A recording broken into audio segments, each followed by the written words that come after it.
Pero primero yo quiero ir a la palabra de Dios, amén. Y vamos a abrir nuestra Biblia en San Mateo, capítulo 27 y verso 39, por favor. Quiero que me acompañe en lo que considero es lo que Dios me ha dado para la iglesia en esta noche. San Mateo, capítulo 27 y verso 39 al 43. Dice así la palabra del Señor: y los que pasaban le injuriaban meneando la cabeza y diciendo: tú que derribas el templo y en 3 días lo reedificas, sálvate a ti mismo si eres hijo de Dios. Desciende de la cruz. De esta manera también los principales sacerdotes, escarneciéndole con los escribas y los fariseos y los ancianos, decían: a otro salvó, asimismo no se puede salvar. Si es el Rey de Israel, descienda ahora de la cruz y creeremos en él. Confió en Dios, líbrele ahora si le quiere, porque ha dicho: soy hijo de Dios. Denle un aplauso bien fuerte a esta palabra. Aleluya. ¿Cuántas veces nos habremos preguntado, verdad, si Dios es todopoderoso? Y creemos que Él lo es. Él es todopoderoso. ¿Por qué, si Dios es tan poderoso, ocurren tantas cosas malas en esta vida? Ocurren tantas cosas malas en el planeta. Si Dios es todopoderoso, ¿por qué hay niños inocentes que mueren? ¿Por qué ocurren tantas tragedias que uno no logra entender? ¿Por qué hay gente buena que sufre y gente mala que parece ser como que la vida le sonríe? Muchas veces usted y yo nos habremos hecho esta pregunta, y más que nada cuando estamos pasando tiempos de desconcierto, de desconsuelo, de prueba, de dificultad, ¿verdad? Nos preguntamos ¿por qué? ¿Por qué Dios no interviene? ¿Por qué Dios no hace algo? ¿Por qué Dios, si es todopoderoso, si es fuerte, si Él es Dios, si Él puede hacer lo que quiere? ¿Por qué no apresa a Satanás? ¿Por qué no saca a Satanás del planeta y nos resuelve el problema? Y está bien que nosotros tengamos esas preguntas y esas dudas, porque eso habla de nuestra mente finita, eso habla de nuestro corazón, y eso habla de que nosotros vamos camino a comprender a Dios, pero que si nosotros llegásemos a comprender todos los misterios insondables de Dios, ya seríamos como Él. Significa que hay una gran brecha entre Dios y nosotros. Hay misterios, hay cosas que nosotros no podemos entender, hay preguntas que no podemos todavía del todo responder, hay cuestionamientos, ¿verdad?, que un día vamos a entender del todo cuando estemos frente a Él cara a cara. Yo creo que todos en algún momento de la vida, frente al dolor de un hijo, frente a una traición,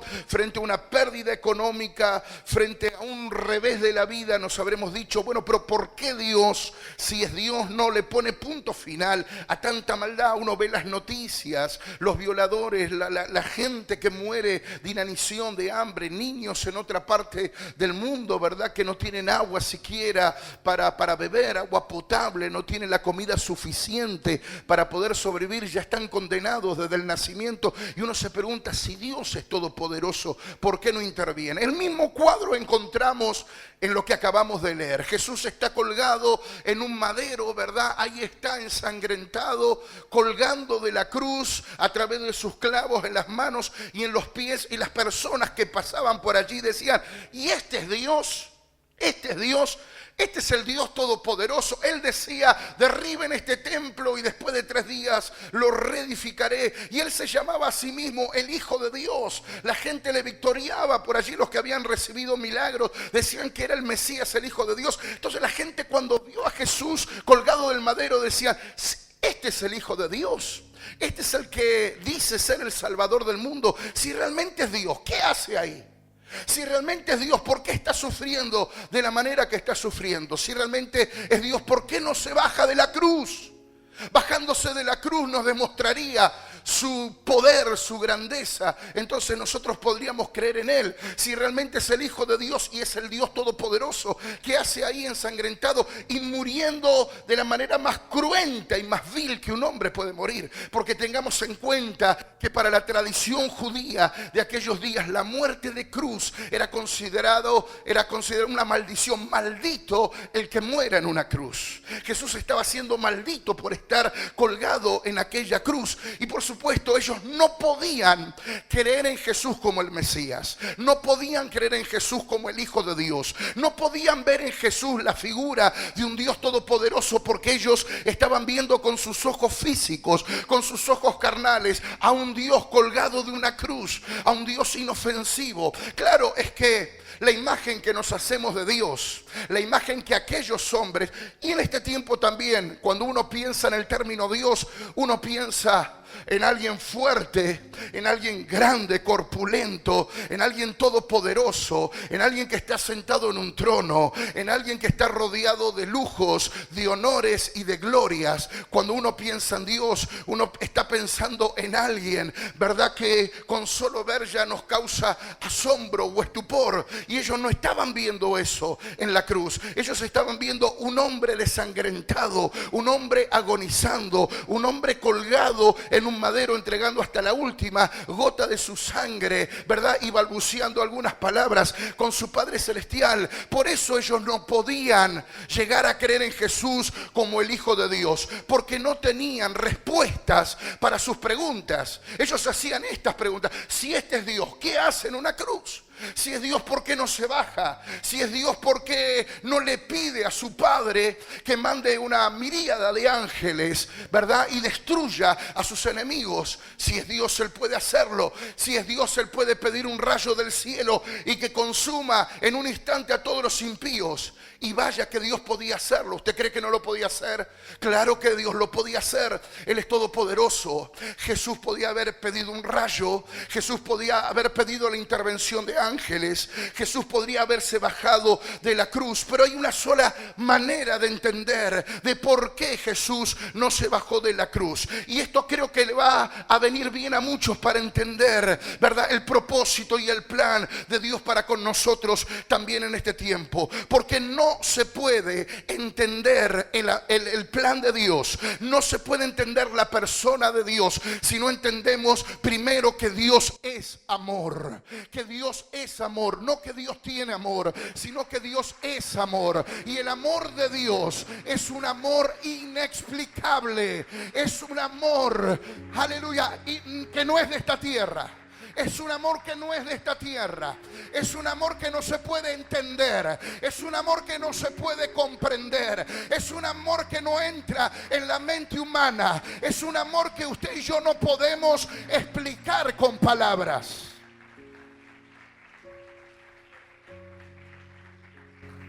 Dios siempre responde con amor. Dios siempre libra sus batallas con amor. Dios siempre pelea, pero con amor. Dios siempre interviene, pero con amor. Dios siempre está pensando en lo mejor para nosotros. ¿Cuántos dicen amén?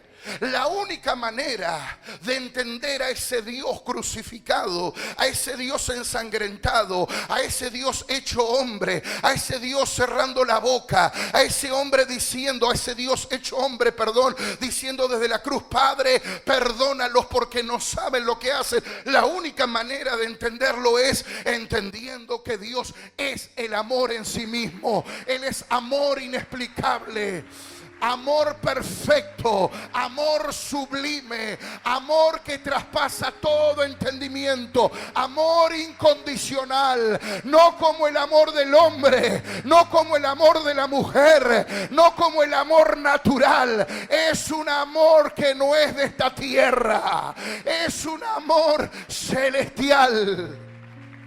Aleluya.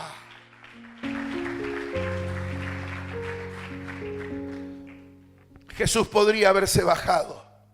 Jesús podría haber destruido a sus enemigos. Jesús podría haber pedido ángeles. Jesús podría haber tomado revancha de aquel momento. Pero no fueron los clavos los que sujetaron a Jesús al madero. Fue su gran amor por nosotros. Porque si Él se hubiese bajado de la cruz, la obra hubiese quedado incompleta. Y usted y yo estaríamos condenados por la eternidad a estar apartados y destituidos de la gloria de Dios. Usted y yo habíamos desobedecido. Usted y yo éramos imperfectos. Usted y yo habíamos rechazado el amor de Dios. Alguien debía pagar el precio, porque la paga del pecado es muerte. Y alguien debía pagar un precio alto. Y Jesucristo pagó el precio más alto que cualquier otro puede pagar, que es entregar su propia vida, que es derramar toda y hasta la última gota de su sangre para limpiarnos de nuestros pecados, ocupando nuestro lugar en la cruz y reconciliándonos con el Padre Dios, para que todo aquel que ahora en Él crea no se pierda, mas tenga la vida eterna. ¡Qué amor tan grande! El amor de Dios es tan grande que ese amor le llevó a callar, le llevó a perdonar, le llevó a soportar, le llevó a hacer silencio en la cruz. Ese amor le llevó a la paciencia, a la espera, y todavía el amor de Dios se sigue manifestando, no solo a través de la cruz, sino a través de la paciencia del Padre. Porque si todavía Cristo no vino a buscar a la iglesia, si todavía los juicios no se han desatado, la gran tribulación todavía no se ha desatado sobre todo el mundo, es porque Dios es paciente, porque Él quiere que ninguno se pierda, sino que todos procedan al arrepentimiento, que todos se vuelvan a Dios, que todos conozcan el amor de Dios a través de Jesucristo su Hijo. Ese es el deseo de Dios. El amor de Dios es inexplicable.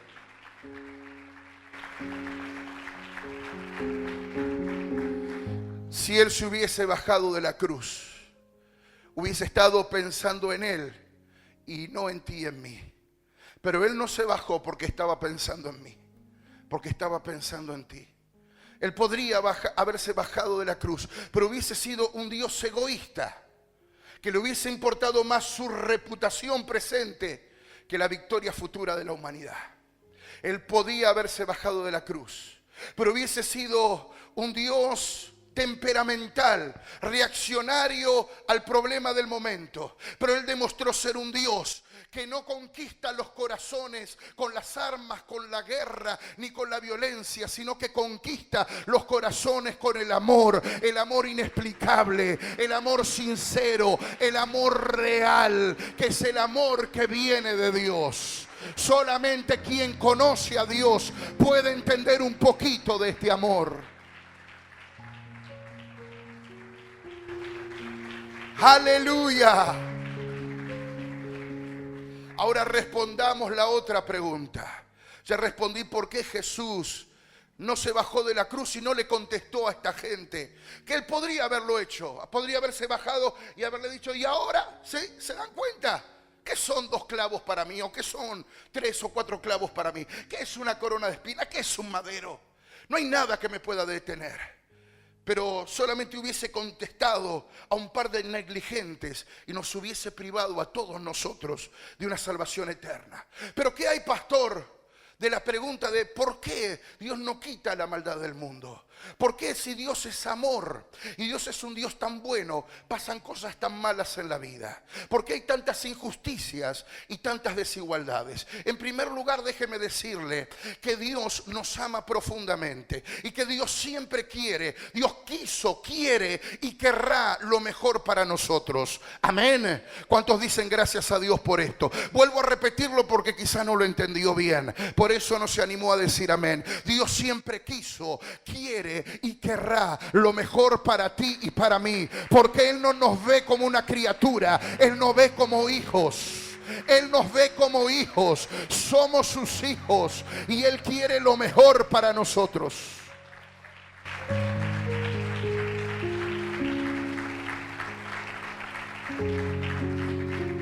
¿Cuántos dicen amén? Piensen esto. ¿Por qué Dios creó la humanidad? ¿Por qué Dios creó al hombre y la mujer? ¿Era necesario que Dios creara al hombre y a la mujer? ¿Era necesario? ¿Alguien obligó a Dios? ¿Por qué entonces Dios creó a la humanidad? ¿Por qué Dios creó al hombre y a la mujer? Por amor.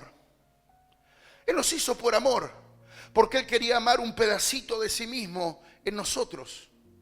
Por eso nos hizo a su imagen y semejanza. Yo pregunto, cuando un hombre y una mujer se casan y deciden tener hijos, ¿por qué tienen hijos? Por amor. Cuando un esposo y una esposa se unen, ¿verdad?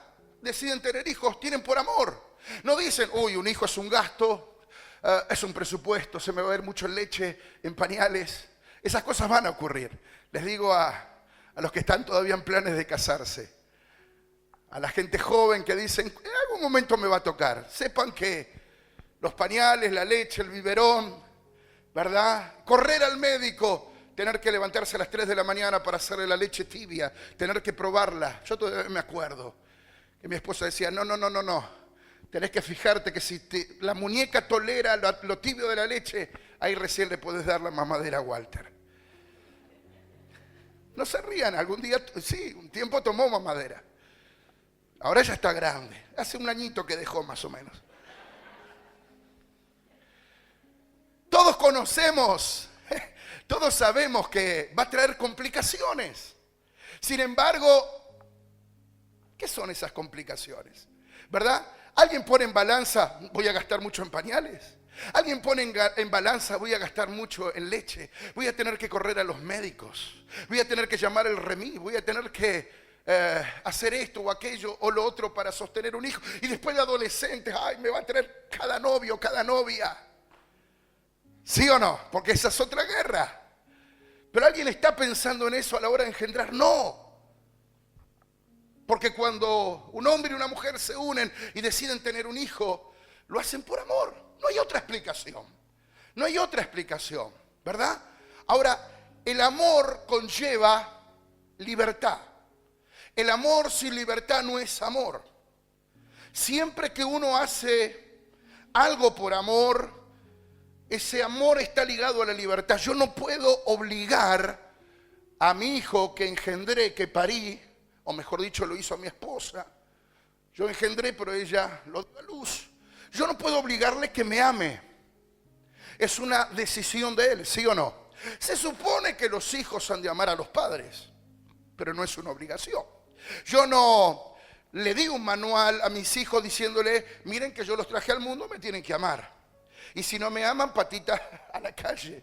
Si no me aman, no hay postre. Si no me aman, no hay televisión. Si no me aman, no hay más cama caliente. Jamás le dije eso. Yo supongo que me aman. Me salió bien. Pero es una decisión de él. Es una decisión de mis hijos. Nunca les he obligado a decirle, me tienen que amar. Me tienen que obedecer. Porque el amor conlleva libertad. El amor tiene que dar libertad. No funcionan las parejas tóxicas, donde el uno le dice al otro, yo te amo, pero de acá no salís, con quién anduviste, dame el teléfono, te lo reviso. ¿Sí o no? No hay amor sin libertad. Quien ama, da libertad, porque el amor no se negocia, no se exige, el amor se da y se recibe, es recíproco. El amor conlleva libertad, conlleva confianza. ¿Sí o no? Entonces tiene que haber esa libertad. De la misma manera pasó con Dios, que si nosotros siendo malos, dice la Biblia, sabemos dar buenas cosas, buenas dádivas, buenos regalos. Nuestro Padre Celestial es un Padre mucho más perfecto. Cuando Él nos amó, cuando Él nos engendró, porque nos quería, nos soñaba como hijos. Yo quiero decirte esto es asombroso. Yo quiero que sepas que tú no eres fruto de la casualidad, que tú no eres fruto del destino, tú eres fruto del sueño de Dios. Eres fruto del sueño. Dios te soñó. Dios te conoció desde el vientre de tu madre. Dios te puso nombre. Dios soñó contigo. Tú eres un hijo de Dios. No eres una criatura, eres hijo. Dale un aplauso bien fuerte al Señor. Aleluya.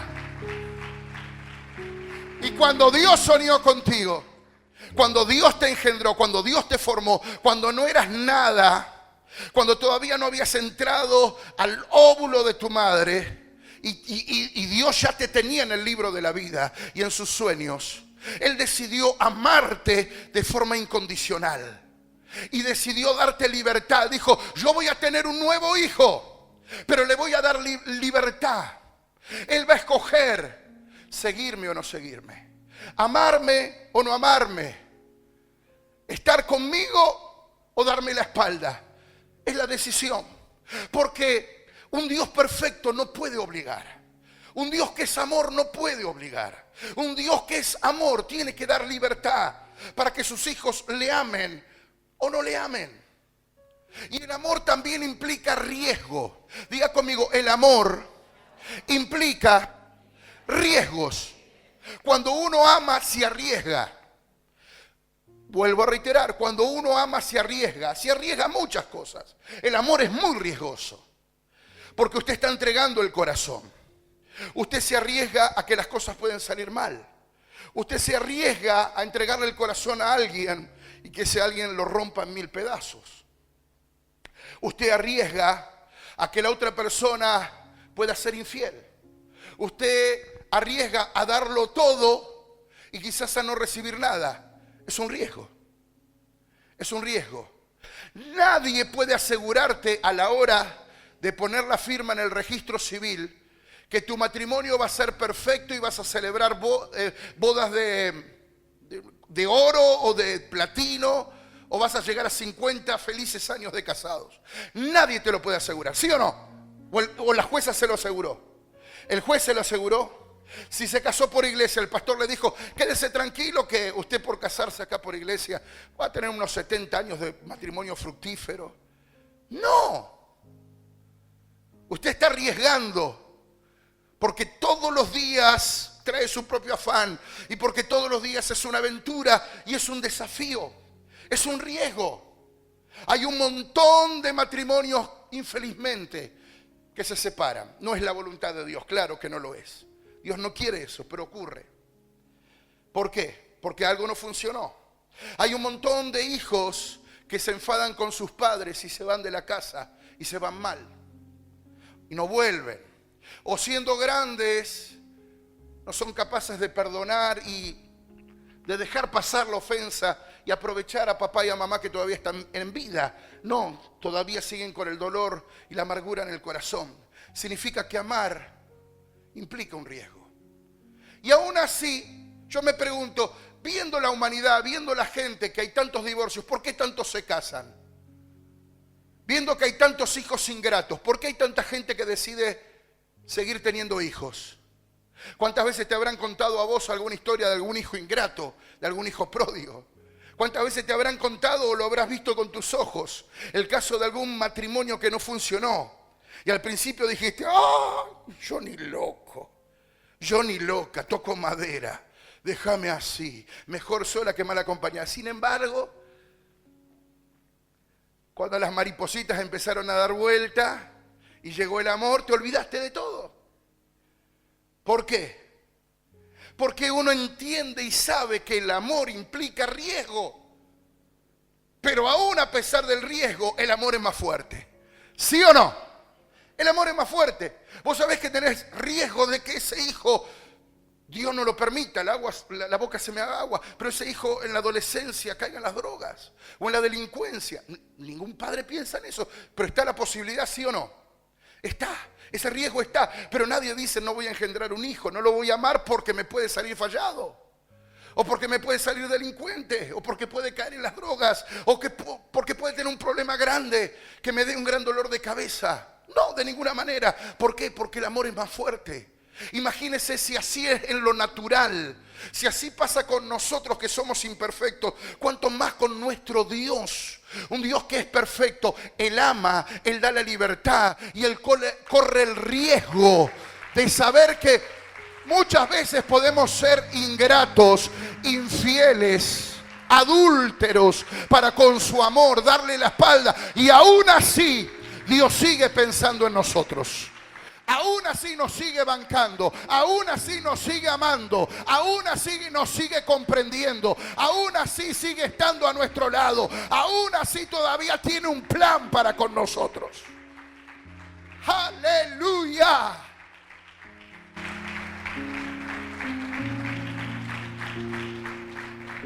Ahora, usted me dirá, me preguntará, hoy estoy muy filosófico.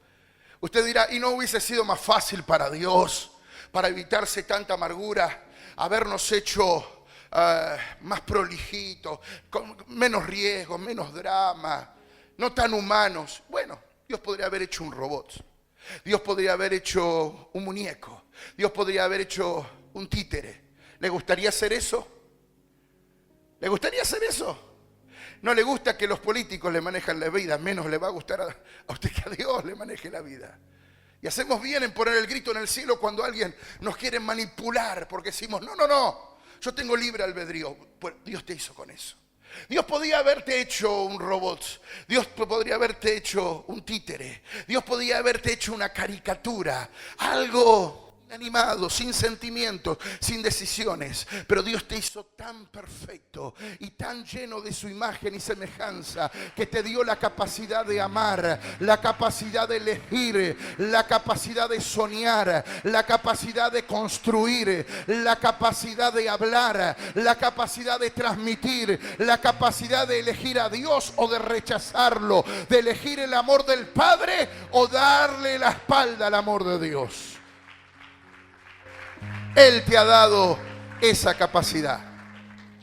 Amén. Y claro que todos nos seguimos, aún así entendiendo este gran amor de Dios, nos seguimos preguntando, bueno, pastor, está, pero todavía no está respondiendo una pregunta a usted. ¿Por qué? ¿Por qué Dios no mata a Satanás y listo? ¿Y por qué Dios no hace las cosas más fáciles? En primer lugar, decirte que Dios de entrada las cosas las hizo o las quiso fáciles para nosotros. Al menos mucho más de lo que son ahora. Porque cuando Dios creó al primer hombre y la primera mujer, ¿a dónde lo puso? En un huerto. ¿Qué era ese huerto? Un paraíso. Es decir, ¿cuál es el plan de Dios? ¿Cuál fue el plan de Dios para nosotros?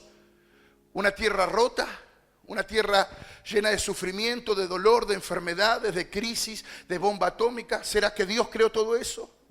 ¿Será que Dios trajo ese caos? ¿Será que Dios es el inventor de las guerras, las bombas, los homicidios, la desigualdad? ¿Será que Dios es creador de eso? No, porque Dios demuestra su amor en el Génesis. Cuando Dios creó a la primer pareja humana, Adán y Eva, los puso en un paraíso. Les dio inmortalidad. Ellos estaban diseñados para vivir para siempre, no para morir. Pero la desobediencia, ¿verdad?, cortó ese cordón umbilical. Y a partir de ese momento el pecado que entró en el corazón del hombre y la mujer también infectó la tierra. Y a partir de ese momento ellos se envejecieron y murieron. Y la tierra también, desde ese día y hasta hoy, está en un proceso de envejecimiento. Todo tiende a envejecer y a morir, porque es el proceso natural del pecado. Ahora dirá, y bueno, pastor, ¿y por qué Dios no lo revierte? Es que Dios ya hizo algo para revertirlo. Cuando Él envió a Jesucristo, su Hijo, Él vino a morir en la cruz para que usted y yo tengamos vida eterna, para que no tengamos que morir eternamente, para recuperar el huerto del Edén, para recuperar el paraíso perdido, para recuperar la vida, para recuperar la salud, para recuperar el bienestar, para recuperar la paz con Dios y para tener una vida y una vida en abundancia. ¿Alguien me está entendiendo aquí? Apláudale más fuerte entonces.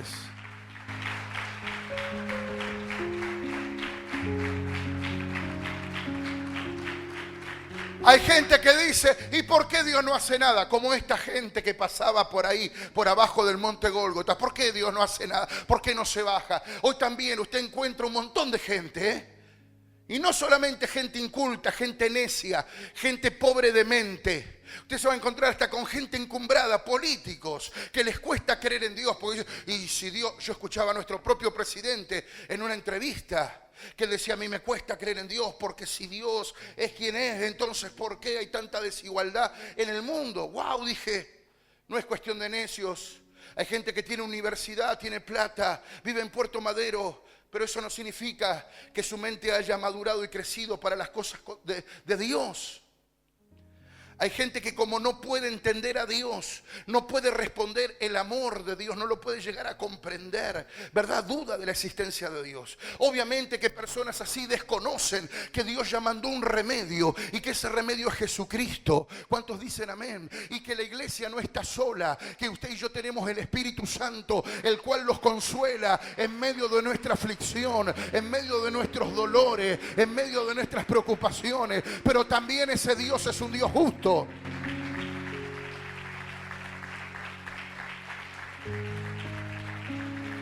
Porque, como bien lo estamos estudiando los martes en este lugar, llega el día y esa hora se está acercando en que Dios va a decir basta. Mi amor y misericordia, como todo, tiene un límite de espera. Yo ya he dado a la humanidad más de 2000 años de gracia para que se vuelvan a mí, pero también Dios, que es un Dios justo, tiene que recompensar y premiar a aquellos que le aman, pero también darle una retribución justa a los que son impíos. Y dice la palabra de Dios que Cristo pronto viene para cumplir esta profecía y esta palabra, y Satanás va a ser apresado y echado al lago de fuego y azufre. Aleluya. Los impíos van a recibir su justa retribución, y usted y yo, los que somos fieles a Cristo el Señor, vamos a recibir una corona de vida.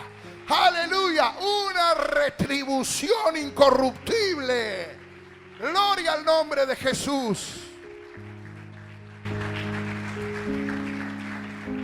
Es una cuestión de paciencia. Hay dos remedios que Dios ya estableció. El primero, la cruz de Cristo. Ahí está nuestra solución y nuestro remedio. Ahí está la respuesta. Y lo segundo es esperar el día del Señor. El día del Señor, el día en que Dios va a apartar las ovejas y los cabritos. Claro, es que nosotros en nuestra ansiedad quisiéramos que Dios lo haga ya. Que Dios lo haga ya, que Dios ya mate a los impíos, que Dios ya agarre al diablo y lo meta en el tacho de basura y le ponga la tapa y no lo deje salir nunca más. Ahora, si Dios hace eso ahora, está impidiéndole a muchísimas personas el poder elegir, y Dios no va a hacer eso. Dios siempre va a dar a elegir. Imagínese si Dios saca en este momento a Satanás del planeta, no hay opción. Es como si yo le dijese a usted, no hay opción, día o noche no hay, todo el día a día. Vamos a suponer un ejemplo, hay 3 grandes candidatos para el 22 de octubre. Yo digo, mire gente, para que no nos hagamos mucha mala sangre, ni problema, ¿qué le parece si matamos a 2 y dejamos uno solo? Usted va a decir, no, pastor, no se vale. Eso no es democracia. ¿Cómo voy a elegir? Pues yo no sé si yo quiero elegir el mismo que usted. ¿A quién mataría usted? No sé, no se lo voy a decir. ¿A quién mataría usted? ¿A quién dejaría de pie de los 3? Alguno dice, a los 3. No, tiene que dejar a uno. Imagínense si Dios hace eso. Dice, no, me voy a sacar de encima ahora a mi rival, a mi opositor. Entonces la gente no va a tener opción. Va a tener que elegirme sí o sí. Usted no estaría eligiendo a Dios por amor. Sería una autocracia. Sería el gobierno de un tirano. Y Dios no quiere gobernar por tiranía. Todos sus actos han sido, son y serán marcados por el amor. Siempre lo que atrae al hombre hacia Dios ha de ser el amor. Amor inexplicable. Aleluya. Y quiero finalizar con esto. Un cuento, una historia que seguramente usted habrá escuchado ya decenas de veces, pero viene a colación. Esto transcurre en una peluquería, en una barbería y peluquería. Entra un cristiano, el peluquero es ateo, de esa gente como la que acabamos de leer en la Biblia, que dice, yo no creo en Dios porque pasan cosas malas. No creo en Dios porque las cosas no son como yo quiero que sean. Entonces, este cristiano que entra es del santuario. Está bien fundamentado en la palabra. Conoce la palabra de Dios y tiene el Espíritu de Dios. Entonces comienzan a charlar, porque ¿qué se hace en una peluquería? Amén de cortarse el pelo o rasurarse la barba. Como saben, Hay gente aquí que va más a la peluquería para charlar que para cortarse el pelo. ¿Sí o no? Terrible, ¿no? Así que empiezan a charlar y en medio de la charla uno habla de fútbol, de política y ¿qué más habla? De religión, de las cosas de Dios. Entonces el barbero dice, Dios no existe. Para mí no existe, porque si Dios existiera, ¿por qué los niños en África mueren de hambre? ¿Por qué tanta desigualdad? ¿Por qué hay tanta gente que tiene mucho y otros que no tienen nada, ni siquiera una casa, un techo? ¿Por qué hay tantas enfermedades? ¿Por qué los hospitales están llenos, los manicomios? Y daba razones de por qué Dios no existe. Y este cristiano del santuario le quería explicar y meter un bocadillo, pero no encontraba mucho lugar porque este hombre estaba cerrado en su doctrina de que Dios no existe por las cosas que pasan. Y de repente, cuando ya estaba terminando el barbero su trabajo, este cliente ve por la calle a un hombre desprolijo con pelo largo, con larga barba, y se le encendió la lamparita y le dijo al barbero, ¿sabe una cosa? Yo acabo de descubrir y de darme cuenta que los barberos no existen. Entonces el peluquero lo mira. El barbero lo mira y dice, ¿cómo que no existen? Usted está hablando con uno de ellos. Acá está. Sí que existen. No, mire. Yo acabo de descubrir que los barberos y peluqueros no existen. Porque acabo de ver un hombre desaliñado con el pelo largo, con su barba larga, desprolija. Por ende, los barberos no existen, porque si existieran ese hombre no podría andar así por la calle tan desprolijo. No, dice, existimos, estamos aquí. Lo que pasa es que gente como esa no acude al local, no acude a nosotros, no acude al negocio. Bueno, exactamente lo mismo pasa con lo espiritual. Dios existe, lo que pasa es que hay gente que no acude a Dios. Hay gente que no busca a Dios. Hay gente que pasa de largo. Hay gente que no lo puede entender. Hay gente que no entiende el plan de Dios, el amor inexplicable de Dios. Hay gente que no mira la cruz. Hay gente que pasa de largo y en su mente dice Dios no existe. Pero Dios existe y Él socorre. Él está pronto a ayudar a todo aquel que le invoca. A todo el que le invoca de veras. ¡Aleluya! ¿Cuántos dicen amén a esta palabra? Gloria a Dios. Póngase de pie en esta noche.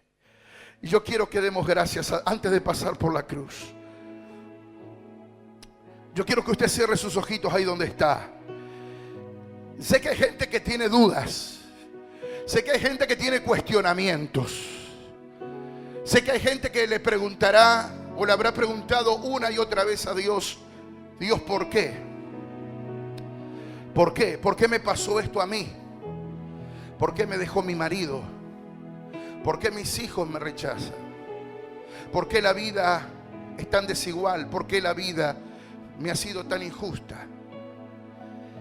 Pero yo quiero contestarte de parte de Dios y decirte, mira, el amor de Dios es inexplicable.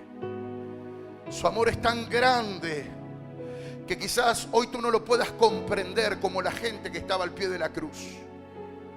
Tú dices, no entiendo por qué Dios no actuó. Marta y María dijeron, Señor, ¿por qué no viniste antes? Y Lázaro no hubiese muerto. Hay momentos en la vida donde nosotros nos preguntamos, ¿por qué? ¿Por qué, Dios? ¿Por qué permitiste esto? ¿Por qué no pude rendir bien? ¿Por qué se interrumpió mi noviazgo? Señor, ¿por qué no me diste tal o tal cual o cual cosa que yo te había pedido? ¿Por qué, Dios? Hoy no lo entiendes, pero mañana lo entenderás. Porque el amor de Dios es inmenso, es inexplicable. El amor de Dios sobrepasa todo entendimiento humano. Hay cosas que tu mente no la van a poder entender jamás. La mía no la va a poder entender jamás. Porque el amor de Dios es inexplicable. Simplemente tú tienes que creer. A Dios no hay que entenderlo. Hay que obedecerlo. Hay que creer. Hay que entender que Dios es amor y que todos sus actos son amor. Y que Él siempre está pensando en lo mejor para ti y para mí. Él está en control de toda situación. Y aunque tú creas que Él se alejó de ti, Aunque tú creas que Él está lejano o indiferente, Él está allí a tu lado, callando de amor, siendo paciente, viendo lo que tú no ves, trabajando aun cuando tú duermes, planificando las cosas para tu bien. No dejes que tus dudas te alejen de Dios.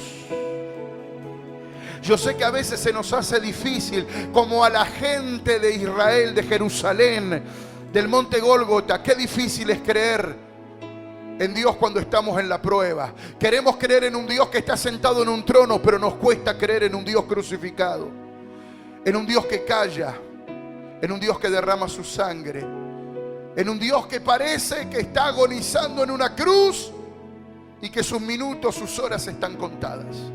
Nos cuesta creer en ese Dios porque la imagen que nosotros tenemos de Dios es un Dios que tendría que ser violento. Un Dios que tiene que mover el dedo y en un segundo hacer lo que nosotros creemos que debería hacer. Pero entiende algo, Dios es Dios. Y tú y yo somos polvo, somos nada. Somos nada.